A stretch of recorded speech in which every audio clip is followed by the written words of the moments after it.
Hello everyone, today we're going to be looking at the iPhone XR, and in today's video I wanted to go over if this phone is still worth getting. So let's start with the outside. We have 6.1-inch screen. When it comes to the overall weight and the size of the phone, it's not too heavy at all. I can do typing with one hand, and it fits inside the hand pretty nicely. When it comes to the rest of the phone, on the bottom we have a couple speakers, lightning port for charging. Then on this side we have the SIM card slot, no SD card expansion, power lock button, and then on this side we have the mute button and the volume rockers. Behind the phone we do have single camera with the flash.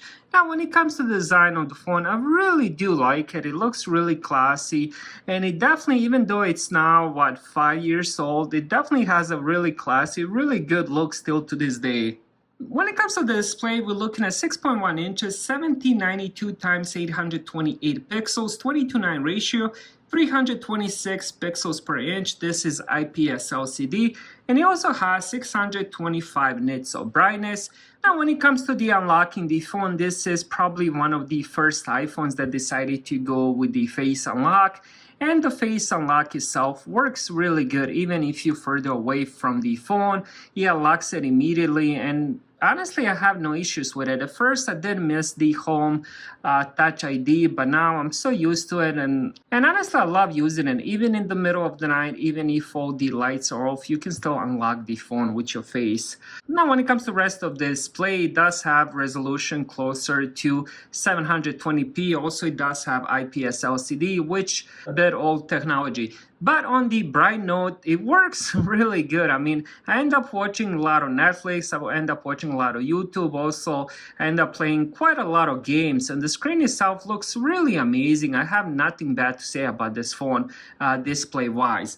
Now let's talk about the hardware and performance. It comes with the Apple A12 Bionic chip and 3 GB of RAM. The storage starts at 64 GB, then you can upgrade to 128 or 256.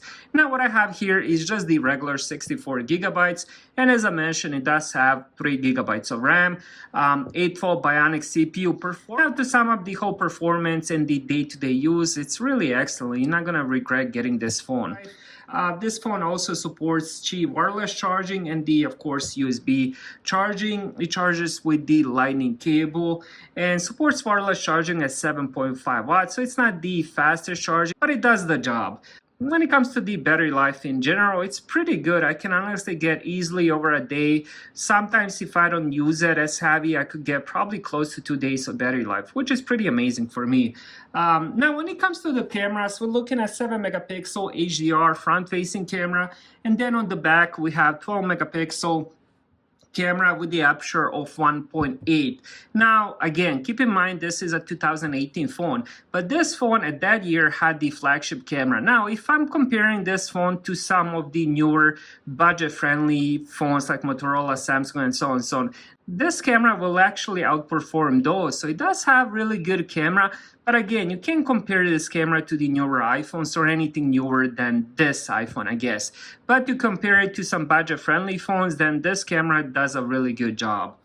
Now, I did ask the question in the beginning if this phone is still worth getting, and the answer is absolutely. This phone still performs really good, still good battery life, has decent camera that you can take 4K videos with, and also take some pretty good pictures. If you want to do video chatting or take selfies, it does have that 7 megapixel, which takes pretty good quality pictures and videos, to be honest. Overall, this is a really good phone, and I would definitely recommend that. Thank you guys for watching.